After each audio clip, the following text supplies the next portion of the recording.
प्रतापगडाखाली खानाचा वध केला आणि गनिमी काव्याच्या जोरावर खानाच्या फौजेवर अकस्मात छापा टाकला. खानाच्या फौजेचा प्रचंड पराभव झाला.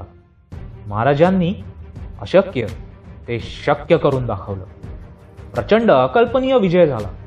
चमत्कारच. पण त्यानंतर महाराजांनी जे केलं त्यात त्यांचं वेगळेपण दिसून येतं.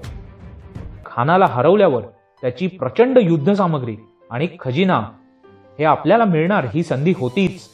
पण त्यापेक्षाही अफजल खानासारख्या महाभयंकर माणसाला मारल्यावर आपला दरारा सगळीकडे निर्माण होईल आणि त्या दराऱ्याच्या जोरावर भरपूर मुलूक स्वराज्यात दाखल करता येईल ही एक महत्वाची संधी होती. महाराज दुसऱ्याच दिवशी निघाले आणि अवघ्या 10 दिवसात जावळीपासून पन्हाळ्यापर्यंतचा मुलूक स्वराज्यात आणला. नेतोजी पालकरांनी तर थेट विजापुरालाच धडक दिली.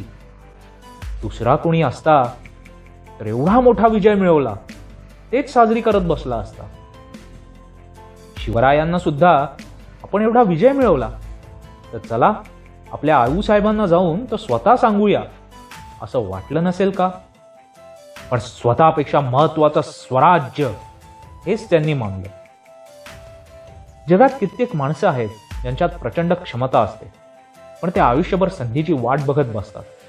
पण महाराजांसारखी माणसं ते स्वतः संधी निर्माण करतात म्हणूनच ते युगपुरुष होतात.